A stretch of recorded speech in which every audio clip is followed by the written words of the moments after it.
साहेब, लोकसभा निवडणुकीच्या पार्श्वभूमीवर सर्वत्र वातावरण आहे. अशात आपला दौरा आहे नाशिकचा. लोकसभाच्या दृष्टीने काही चर्चा झाली का पदाधिकाऱ्यांशी? काल बैठक झाली? हो, अर्थात झाली. आता माझ्याकडे नगर जिल्ह्यात माझ्या शिर्डी मतदारसंघामधनं पण लोक आले होते, त्यांच्याशी बोलत होतो. सगळ्या ठिकाणी सुरू आहे चाचपणी. फायनल निर्णय काय घ्यायचा अजून वेळ त्याला. तर बघू कधी घ्यायचं तो. लोकसभा लढवणार काय वाटतं? सर, मागच्या लोकसभा निवडणुकीत तुम्ही लाव रे व्हिडिओ पूर्ण धमाल केली होती आणि त्यावेळेस लोकांची अशी अपेक्षा होती की मनसेचे उमेदवार रिंगणात असते तर आम्ही नक्कीच मतदान केलं असतं, असा एक सूर व्यक्त झाला. अच्छा, या पार्श्वभूमीवर यावेळेस पण मी गेल्या महानगरपालिकेला लावले नव्हते व्हिडिओ. लोकसभेला म्हटलं सर. नाही, महानगरपालिका नाशिकची जो झाली ना, हो हो, तेव्हा नव्हते लावले व्हिडिओ मी.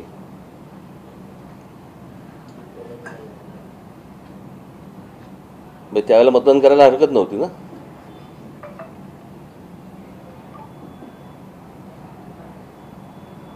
त्यावेळेस स्थानिक पातळीवरची संघटना आणि या बऱ्याच गोष्टी होत्या साहेब. ठीक आहे, बोला. आपण शिर्डीचे पदाधिकारी येऊन गेला असं म्हणाला. नाशिक शिर्डीबद्दल विचारलं. उत्तर महाराष्ट्रात आपण काय उमेदवार देण्याबद्दल उत्तर महाराष्ट्रात ते कसं आहे, प्रत्येक ठिकाणी आत्ता निवडणूक लढवावी प्रत्येक मतदारसंघामधनं अशी पक्षातर्फे लोक सांगत आहेत.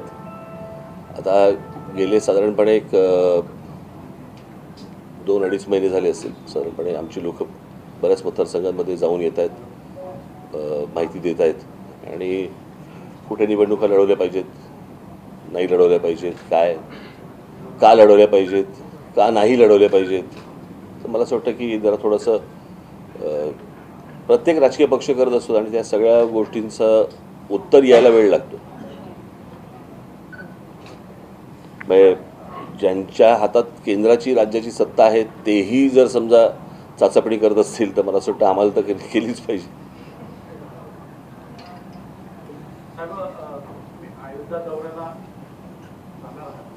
हो, सगळे शांत झाले की.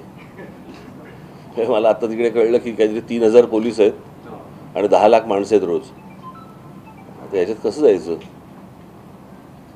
बरं, ती मूर्ती साधारणपणे काळी अशी काहीतरी ती मूर्ती केलेली आहे, बरोबर ना? सगळ्यांनी पाहिजे. तोपर्यंत काळाराम मंदिर आहे आपलं, जाऊन येईपर्यंत. पण एवढ्यात जाईन असं वाटत नाही मला. तिकडचं जरा सगळं सुस्थितीत येऊ देत. जाणार ना. मी अनेकदा तुम्हाला न सांगताही गेलो आहे. सर्वच पक्षाचे नेते येऊन गेले काय मग आपण मी रांगेत नाही उभं राहत. महाविकास आघाडीमध्ये काल संजय राऊत असं म्हटले, प्रकाश आंबेडकरांच्या संदर्भात त्यांना एक प्रश्न विचारण्यात आला होता, राज ठाकरे जर महाविकास आघाडीकडे आले तर काय भूमिका राहील. तर त्यांनी म्हटलं होतं की आम्ही प्रकाश आंबेडकरांना देखील निमंत्रण दिलं नव्हतं तरी ते महाविकास आघाडीकडे. म्हणजे कोण जाते त्यांच्याकडे? हे मुळात सगळे आत्ताचे लवंडे आत्ता कुठे लवंडतील काही सांगता येत नाही. यांचा काही भरोसा आहे का? कोण जाणार यांच्याकडे? भवितव्य नाही भवितव्य महाविकास आघाडी किंवा एकंदर महायुती. मला असं वाटतं ह्या इंडियामध्ये नितीश कुमार पण होते ना. मग त्याचं काय झालं? ते काल एक चांगलं व्यंगचित्र आणलं होतं कोणीतरी. 2 आय काढून घेतलेत. साहेब, 2014च्या लोकसभा निवडणुकी अगोदर आपण गुजरात दौरा केला. त्यानंतर मार्च 4 आपण सांगितलं का नरेंद्र मोदी पंतप्रधान होऊ शकतात. आता आपण एकंदरीत भाकीत केलं होतं, ते भाकीत खरं ठरलं. आता आपण 2024ला कोणता पीएम पदाचा उमेदवार डोळ्यासमोर आहे आपण आणि आपण? मी तुम्हाला पहिली गोष्ट तुमचं काय असतं, मेमरी शॉर्ट असते पत्रकारांची, त्याच्यामुळे मी तुम्हाला थोडीशी गोष्ट सांगतो. मी असं म्हटलं होतं की नरेंद्र मोदींसारखा पंतप्रधान व्हावा. ते माझं भविष्य नव्हतं, बाकीत नव्हतं, ते माझं असं व्हावा अशी एक इच्छा आहे असं मी म्हटलं होतं. तसं आत्ता अजूनपर्यंत चाचपणी सुरू आहे. चाचपणी झाल्यावर सांगितलं.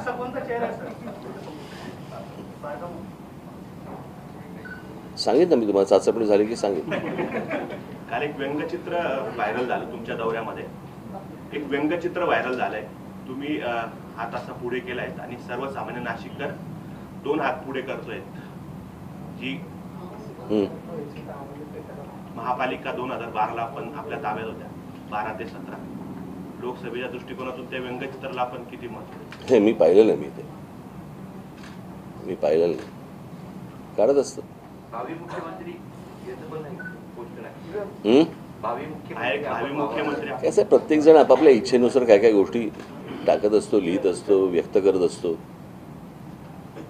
त्याच्यामुळे आनंद मानायचा आणि पुढे जायचं.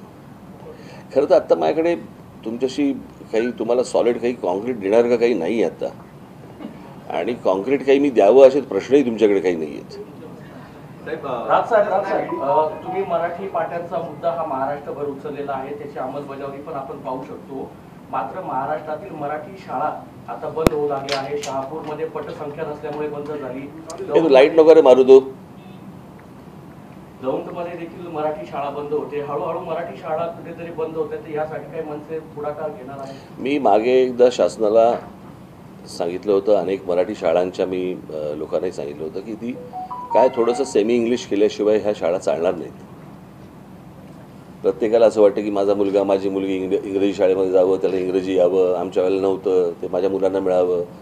अशा अनेक गोष्टी याच्यामध्ये असतात आणि त्या वैयक्तिक असतात, त्याच्यामध्ये काही सामाजिक किंवा असं काही नसतं. तर ज्या मराठी शाळा म्हणजे आता आमच्याकडे बालमन विद्या मंदिर आमची जी शाळा आहे, त्या बालमन विद्या मंदिरमध्ये जी मराठी मीडियम आहे ती आता सेमी इंग्लिश केली आहे. आणि सेमी इंग्लिश केल्यानंतर आज तिकडे त्याचा रिपोर्ट घ्या, 100% भरलेली आहे शाळा. पण साहेब, दौंडमध्ये जे आहे ते मराठी शाळा बंद करून इंग्रजी शाळा सुरू करण्याचं घाट घातलं जातं. कोण बोलतंय? दौंडमध्ये. अच्छा, तू बोल. हां, नाही मला आता दौंडचं मला माहिती नाही, कळलं का? पण मी ईडीच्या ज्या कारवाया आहेत महाराष्ट्रात होत होत्या, आता जेडीयूचं सरकार जे पडलं म्हणजे भाजपमध्ये गेले, लालू प्रसाद यादवच्या कुटुंबियावर पण अटक सत्र वगैरे अशी कारवाई सुरू आहे. शिबू सोरेनचे पुत्र मुख्यमंत्री जे होते हेमंत सोरेन यांना पण अटक झालेली आहे. एकंदरीत ह्या संपूर्ण नाही, मला असं वाटतं ह्या प्रकारच्या ह्या ज्या कारवाया सुरू आहेत हे सगळं अशा प्रकारचं राजकारण हे भविष्यात भारतीय जनता पक्षालाही परवडणार नाही. मी मागे म्हटलं होतं कसं की सत्तेचा अमरपट्टा घेऊन कोणीच आलेलं नसतं. उद्या ज्यावेळेला सत्ता बदल होईल त्यावेळेला ज्यावेळेला दामदुमटीने ज्यावेळेला अंगावरती हे येतील दुसरे, तेव्हा काय कराल? मला असं वाटतं हे काय आत्ता भारतात जे चालू आहे हे काही हे ईडी आणि हे असल्या प्रकारे गोष्टी ज्या चालवणं आहे. कसं आहे, मग इंदिरा गांधींच्या काळामध्ये नाही का झाल्या, अरे त्यांनी केलं म्हणून तुम्ही करायचं म्हणून तिसऱ्यांनी करायचं, असं होत नसतं ना. आपण मागे पण म्हटलं होतं की मतदारांना गृहीत धरू नका, म्हणजे महाराष्ट्रामध्ये जे झालं तसंच बिहारमध्ये 2020 पासून आतापर्यंत तिसऱ्यांदा नितीश कुमार यांनी मुख्यमंत्री पदाची शपथ घेतली, तिथेही मतदारांना गृहीत धरण्यासारखंच प्रकार वाटतं. नाही, पण मला मतदारांनी या बाबतीत मला असं वाटतं निर्णय घेणं गरजेचं आहे. जोपर्यंत राजकारण्यांना मतदार जोपर्यंत वटणीवर आणत नाहीत तोपर्यंत काहीच तुम्हाला मिळणार नाही ना. म्हणजे आपण 10 चुकीच्या गोष्टींपासून दुर्लक्ष करायचं आणि एखाद्या चांगल्या गोष्टीवरती मतदान करायचं की समोरचा परत 10 गोष्टी करायला, चुकीच्या गोष्टी करायला परत मोकळा होतोच ना.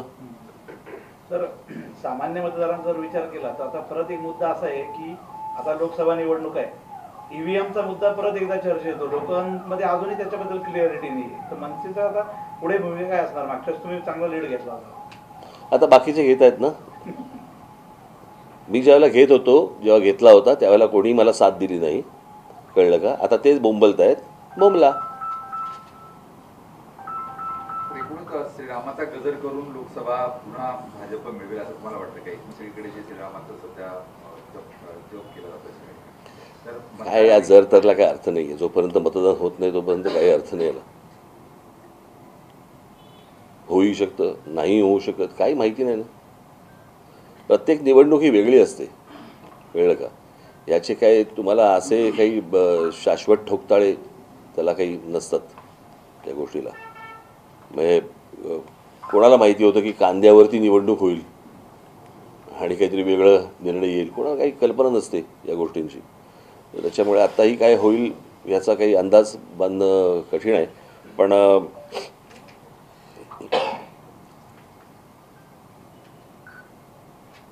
जे मोठ्या प्रमाणावरती जे मतदान होतं, आज सकाळीच मी कोणाशी तरी बोलत होतो की ते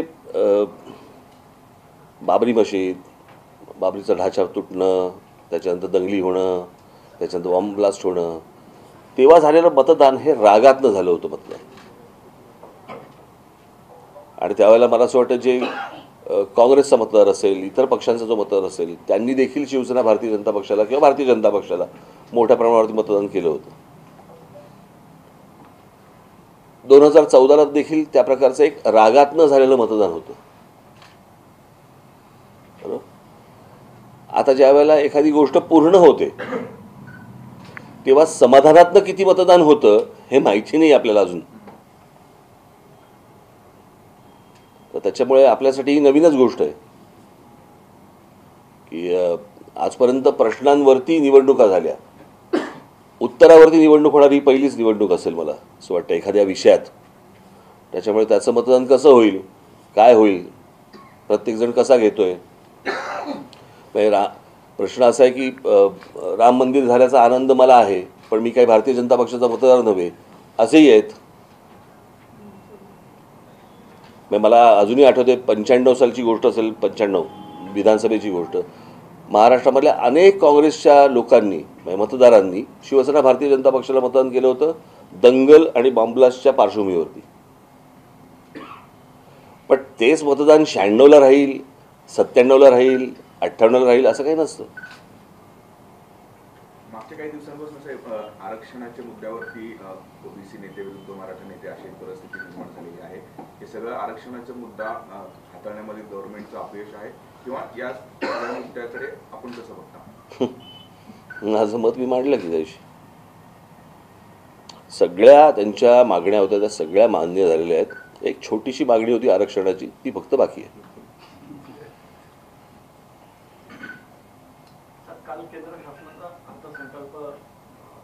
मी नाही पाहिलं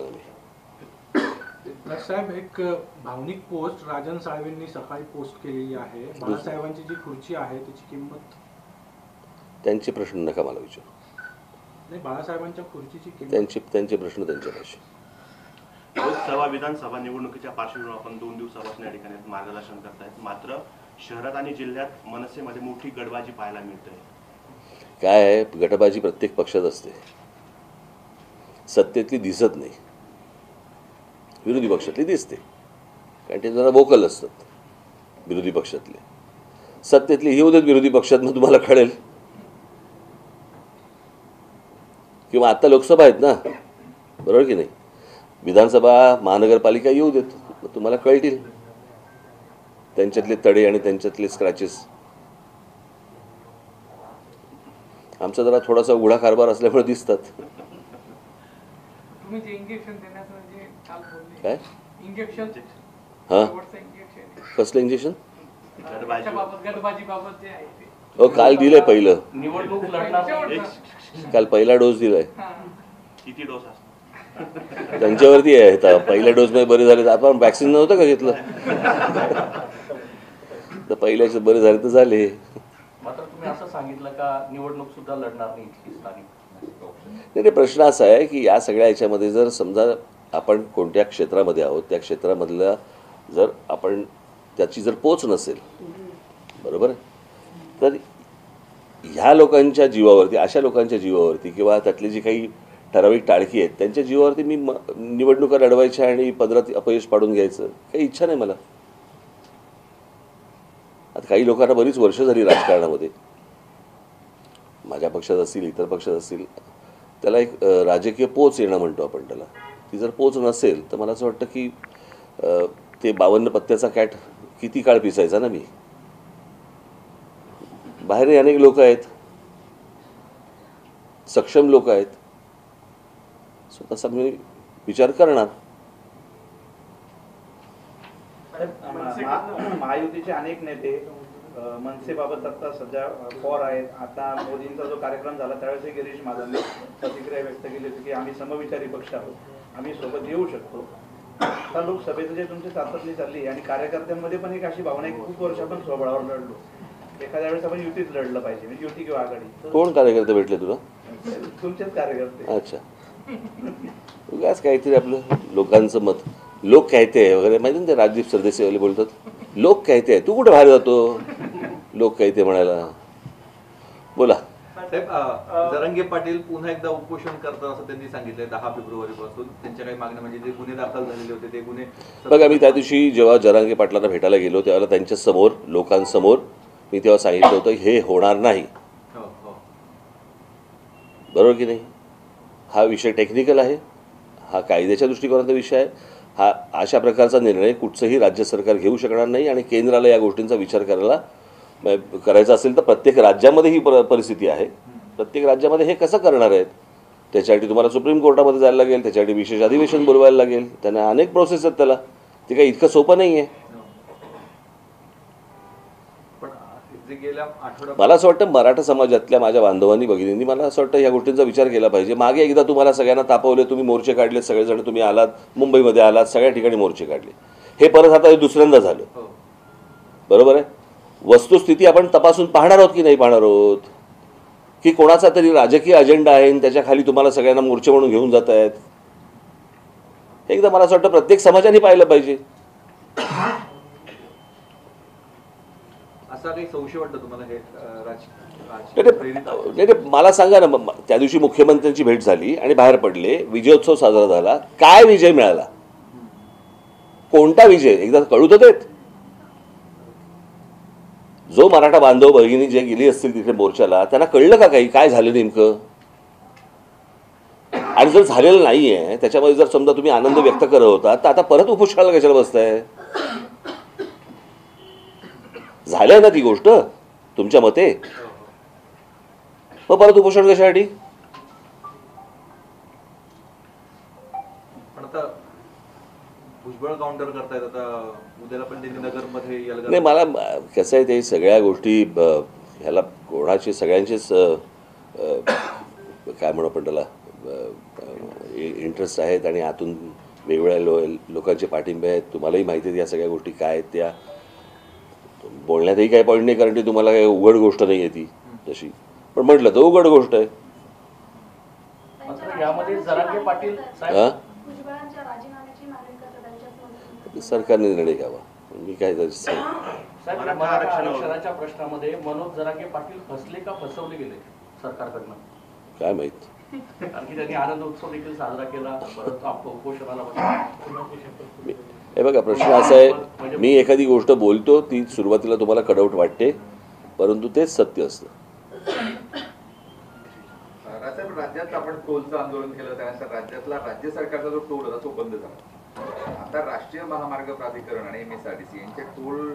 मी तुम्हाला पहिली गोष्ट तुम्हाला जरा टोलच्या बाबतीत परत एकदा सांगतो. माझा टोलला विरोध नाही, कळलं का? माझा जो टोल वसुलीवरती जो कॅश घेतली जाते, किती गाड्या पास होत आहेत, किती नेमका टोल वसूल होतोय, तुम्ही किती पैसे सरकारला भरलेत आणि किती पैसे तुमच्या खिशामध्ये येत आहेत, या कोणत्याही गोष्टींसाठी त्याला ट्रान्सपरन्सी नाही. टोल हा जगभर असतो. पण हीच गोष्ट मी अनेकदा माझ्या भाषणांमधून पण सांगितलेली, विषय टोल नाही आहे, विषय टोल वसुली आहे. समजा एक रस्ता आहे, हा रस्ता तुम्हाला काय मुंबई पुणे एक्सप्रेस हायवे पकडूया, मुंबई पुणे एक्सप्रेस हायवेचे पैसे भरून झाले की नाही झालेत? आपण येता जाता आपण टोल भरतो बरोबर. आता सुरू होऊन किती वर्ष झाली मला सांगा? मग एवढ्या काळामध्ये मुंबई पुणे एक्सप्रेस हायवेचे पैसे नाही वसूल झाले?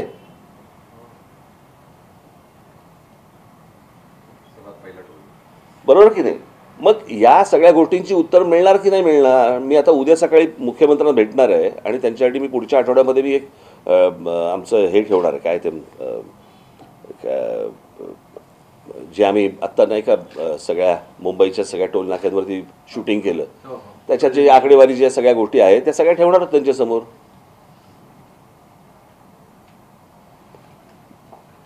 मी पैसे देतोय, माझं मत आहे हे पैसे माझे सरकारला गेले पाहिजे बरोबर, ज्याच्यातनं सरकार काहीतरी नवीन काही योजना करू शकेल. पण मी पैसे देतोय ते कुठच्या तरी टोलवाल्याच्या खिशात जात आहेत, हे तुम्हाला आवडणारी गोष्ट आहे का?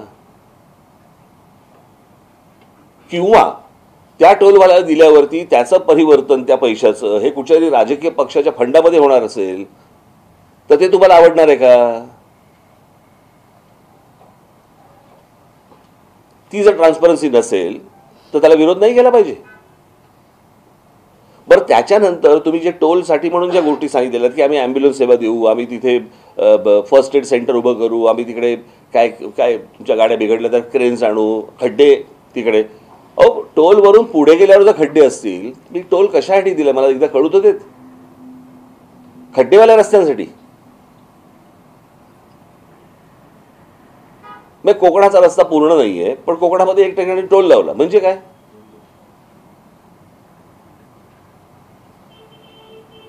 बरं, आता त्या तुमचं काय नवीन जो ह्या झालाय ना, नाही हो, ट्रान्स हार्बर, तिथे खूप काहीतरी एक वेगळ्या काहीतरी काही अत्यंत पॉवरफुल अशी त्यांनी कॅमेराज लावले.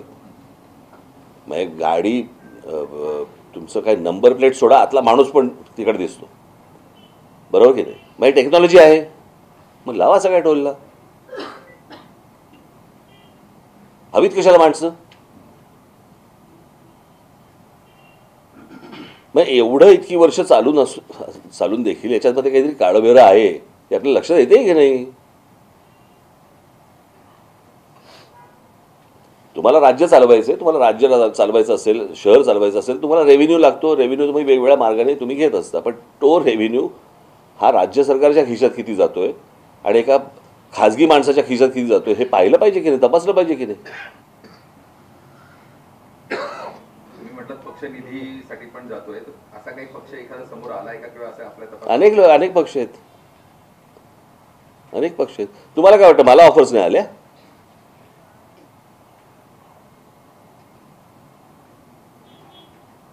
एक दिवस सांगेन मी त्याला जे आले होते त्यांना सांगितलं इथेच मारीन, परत टोलवर जाता पण नाही येणार त्याला.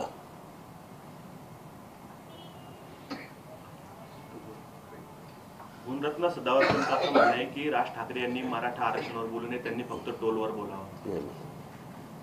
पुढे अजून एक प्रश्न असा होता की गुजरातमध्ये टोल खूप कमी आहे तुलनेमध्ये टोलची जी हे आहे म्हणजे मला असं वाटतं महाराष्ट्रात सर्वाधिक. नाही, मला काय वाटतंय माहिती नाही या सगळ्या ह्याच्यामध्ये की फक्त मला प्रश्न पडत आहेत आणि तुम्हाला कोणाला प्रश्नच पडत नाही आहेत. मला असं वाटतं की एक पत्रकार म्हणून तुमची एक जबाबदारी म्हणून तुम्ही ह्या गोष्टी का नाही बघत आहात? तुम्ही ह्या फक्त राजकीय मुद्दा म्हणून ह्याच्याकडे पाहताय का? मग मला असं वाटतं एक पत्रकार जाणीव म्हणून आपण या गोष्टी उघडल्या पाहिजेत, उघड्या केल्या पाहिजेत. इतकी वर्ष टोलचं आंदोलन सुरू आहे, जेव्हा टोलचं आंदोलन होतं त्यावेळेला काचा फुटलेल्या फक्त तुम्हाला फोटो दिसतात किंवा बातम्या येतात. याच्या पलीकडे आतमध्ये काय चालू आहे हे कळायला नको का?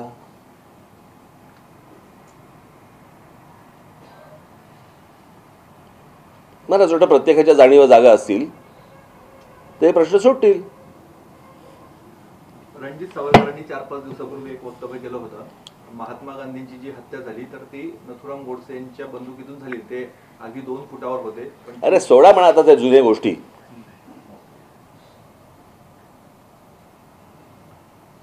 कळलं का?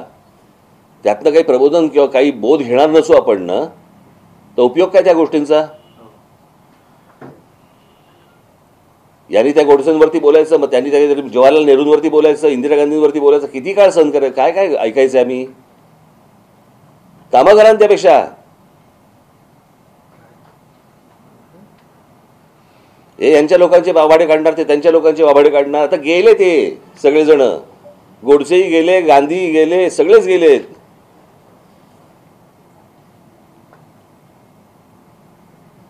आत्ताच्या प्रश्नांवरती कोणी बोलायला तयार नाहीयेत.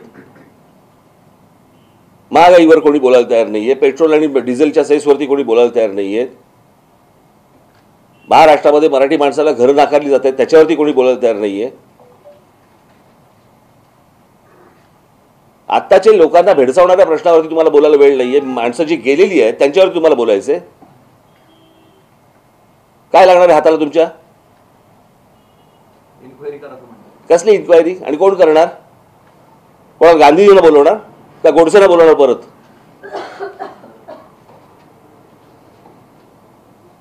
मूर्खाचा बाजार सगळं बाकी काही नाही. उद्या त्या रणजित सावरकरांना जाऊन सांगा राज ठाकरे तुम्हाला मूर्ख म्हणाले का, अजून सुरू करा. आपल्याला काय जाते यायला 24 तास दाखवायचं तर आहे.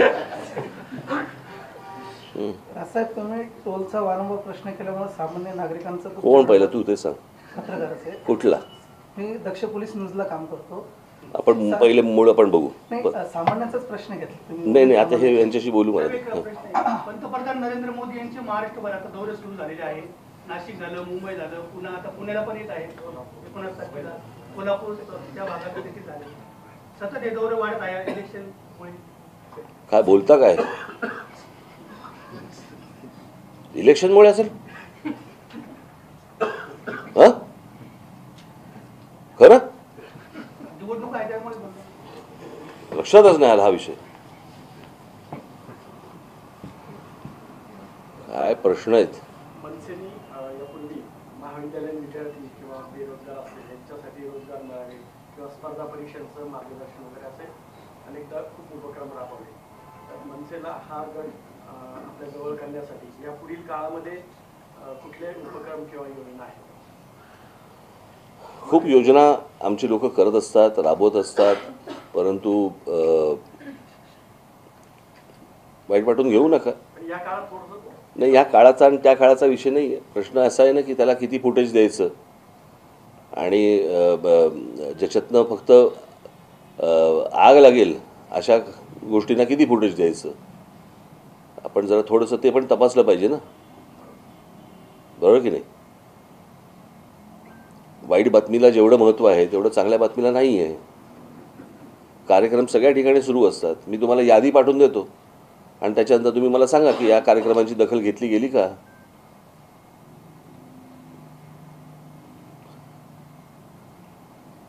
अशा चटपटीत सगळ्या बातम्या पाहिजे असतात आपल्याला.